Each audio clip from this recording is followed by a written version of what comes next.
Micro অবজারভারদের Trinamool নেত্রী ভয় পাচ্ছে, তাই সুপ্রিম কোর্টে গেছিল মাইক্রো অবজারভারদেরকে সরানোর জন্য। তাদের অধিকার নিয়ে, দায়িত্ব নিয়ে সুপ্রিম কোর্ট স্পষ্ট করে বলে দিয়েছে যে মাইক্রো অবজারভাররা তাদের এ দায়িত্ব নেই যে কাকে ইনক্লুড করবে বা এক্সক্লুড করবে, কাকে রাখবে কি কাকে রাখবে না। সেটা তো এই আরোদের উপর দায়িত্ব আছেই, ডিইও। আর এই বাংলায় সরকারি দলের লোক বলে আমি মনে করি অন্তত। তাই কারচুপি যদি হয়, সব থেকে বেশি কারচুপি হবে এই আরো লেভেলে। এবং এই ঝঞ্ঝাটটা পাকানোর পিছনে, এই মানুষের হয়রানি করার পিছনে এদের একটা বড় ভূমিকা আছে, যারা পশ্চিমবঙ্গ সরকারের নিয়োজিত সমস্ত সরকারি কর্মচারী। এই যত হয়রানি হচ্ছে মানুষের, এটা তৈরি করা হচ্ছে যা না তার থেকে বেশি করে। মানুষকে সুরাহা দেওয়ার পরিবর্তে, তাদের সমস্যার সমাধান করার পরিবর্তে তাদের সমস্যাকে আরো জটিল করার প্রচেষ্টা চলছে এদের মাধ্যমে, যাতে গোটা নির্বাচন প্রক্রিয়ায় একটা একটা আমি তুমির খেলা চলে, ওরা আমরা, এরকম একটা খেলা চলে। মানুষের উপকারটা এখানে বড় কথা নয়, বড় কথা ভোটে আমার কার কত লাভ হলো তার জন্য হাওয়া তৈরি করো। এসআর প্রক্রিয়ার বিরোধিতা প্রথম দিন থেকে করেছি আমরা, তার অনেক কারণ আছে।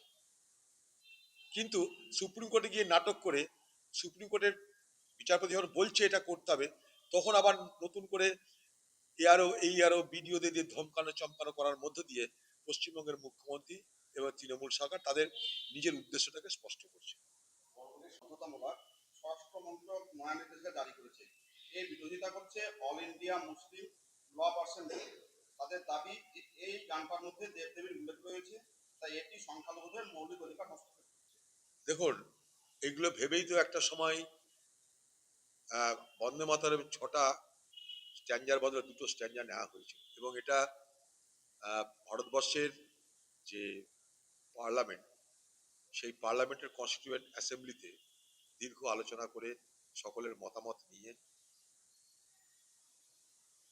সমস্ত ধর্মের যারা বড় বড় মাথা, সমস্ত সমাজের সমস্ত বর্গের যারা বড় বড় মাথা, তাদের সকলের মতামত নিয়ে এই সিদ্ধান্তটা নেওয়া হয়েছিল, এবং যেটা কবিগুরু রবীন্দ্রনাথ ঠাকুর নিজে গিয়েছিলেন।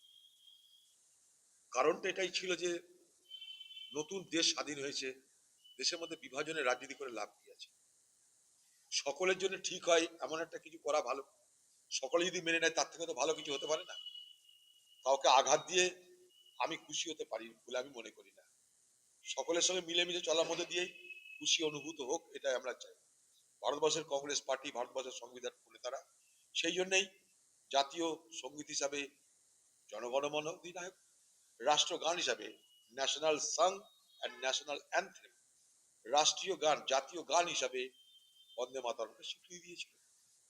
আজ আবার সেই পুরনো যে বিভাজনের থেকে মুক্ত হয়ে এসে নতুন ভারতবর্ষ তৈরি হয়েছিল, আবার সেই পুরাতন বিভাজনের পথে ভারতবর্ষকে ঠেলে নিয়ে যাওয়ার মধ্যে কোনো বড় রাজনৈতিক মানসিকতা আছে বলে মনে করি না, কোনো ঔদার্য আছে বলে মনে করি না। সবকা সাথ সবকা বিকাশের যে তত্ত্ব, সেই তত্ত্ব এখানে প্রতিফলিত হচ্ছে বলে মনে করি না। এইভাবে চাপিয়ে দিয়ে একটা দেশের মানুষের একটা অংশকে ক্ষুব্ধ করে সেখানটায় না রাষ্ট্রগান হতে পারে, না রাষ্ট্রীয় সঙ্গীত, কোনোটারই কিন্তু এখানটায় সম্মান রাখা হচ্ছে না। গ্রাম উন্নয়ন ভারতবর্ষী মানুষ ভিন রাজ্যে গিয়ে সমস্যায় পড়লে তা নিয়ে অনেক বড় ইস্যু তৈরি করা হয়। কিন্তু আয়ুষ্মান ভারত সহ কেন্দ্রীয় প্রকল্প বাংলায় চালু হলে মানুষকে যেতে হলো না রাজ্যে ছেড়ে। এর কেন্দ্রীয় প্রকল্প নিয়ে রাজ্য সরকারকে আক্রমণ নির্মলা। ভিন রাজ্যে বাংলাভাষীদের হেনস্থাকে কেন্দ্রীয় প্রকল্পের বাস্তবায়ন নিয়ে মেটানো সম্ভব? ভিন রাজ্যে মানুষ যাচ্ছে এখান থেকে রুটি রুজির জন্য। যে কোনো রাজ্যের মানুষের যে কোনো রাজ্যের রুটি রুজি কমানোর অধিকার আছে, তার সাংবিধানিক তার অধিকার আছে। সেই অধিকারটাকে কেউ অন্য জায়গায় খর্ব করা হলে, কেড়ে নিতে চেষ্টা করা হলে, তার প্রতিবাদ বিরোধিতা করা হবে। কারণ আমাদের সংবিধান বলছে যে ভারতবর্ষের যে কোনো প্রান্তের, যে কোনো রাজ্যের, যে কোনো ধর্মের যে কোনো মানুষ ভারতবর্ষের যে কোনো রাজ্যের যে কোনো প্রান্তে গিয়ে বসবাস করতে পারে, রোজগার করতে পারে, এটা তার অধিকারের মধ্যে পড়ে। সেখানে কোনো রাজ্যে বাংলাভাষী, বাংলাদেশি যেভাবেই হোক, সেখানে অত্যাচার হলে রাজ্যের, কেন্দ্রের উভয় তাদের দেখা উচিত, কারণ তারা সবাই ভারতবাসী। সেই জায়গাটায় সংকীর্ণতার কারণে তাদের ভুগতে হচ্ছে, হয়রানির শিকার হতে হচ্ছে। তার কারণ কোনটা আগে কোনটা পরে এটা বড় কথা নয়।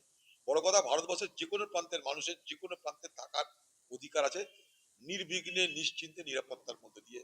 কেন্দ্র সরকার সেটা সুনিশ্চিত করুন, কারণ তাদের হাতে ভারতবর্ষের 21টা রাজ্য, সেখানে যদি অত্যাচার হয়, হিংসা হয়, তাদের দেখার দায়িত্ব।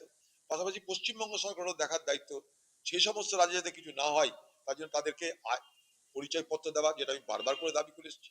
তাদের পরিচয়পত্র দেওয়া হচ্ছে না। পরিচয়পত্র দিলে এই সমস্ত মানুষের উপর জুলুম অত্যাচার বন্ধ হয়। দাদা, উন্নয়ন খাতে পঞ্চদশ অর্থ কমিশনের দ্বিতীয় কিস্তির 680.86 কোটি টাকা পেল বাংলা। ভোটমুখী বাংলায় দেনার দায়ে ডুবে থাকা ভাতা সর্বোচ্চ রাজ্যের হাতে এই বিপুল টাকা কি সঠিক খাতে খরচ হবে? 6,000 টাকা, 6,000 কোটি, 680.86 কোটি। ওতে কিছু হবে না। পশ্চিমবঙ্গের সরকারের মাথার উপর ধারের বোঝার পরিমাণ প্রায় 7,75,000 কোটি টাকা। হবে, ছিটফুট হবে, ওতে কিছু নেই। মানে পশ্চিমবঙ্গ সরকার এখন যে আর্থিক দুরবস্থা, যাতে তাতে ছাই ফেলতে ভাঙা কুলো, ছাই ফেলারও ভালো কুলো পাওয়া যায় না।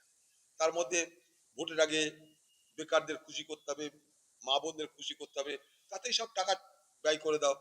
তার মধ্যে এবার দেখলাম যে ইমাম ভাতা নিয়ে পশ্চিমবঙ্গ সরকারের আর কোনো মাথা ব্যথা নাই। মানে দুধেল গাই, যে দুধেল গায়ের যে আহ, কর্মক্ষমতা, সেটা মনে হয় শেষ হয়ে গেছে।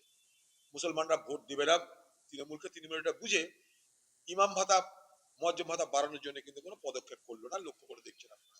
বাকি সবাইকে খাতিরদারি আছে, ইমাম ভাতা মুয়াজ্জম ভাতা কোনো খাতিরদারি হলো না। এখন যা হচ্ছে সমস্ত ভোটের পরিপ্রেক্ষিতে হচ্ছে। ভোটে কে কোথায় কাকে ধরলে ভোট পাওয়া যাবে, কাকে টাকা দিলে ভোট পাওয়া যাবে, এই নিরিখে কিন্তু পশ্চিমবঙ্গের রাজ্য বাজেট হলো এবার। বাংলাদেশের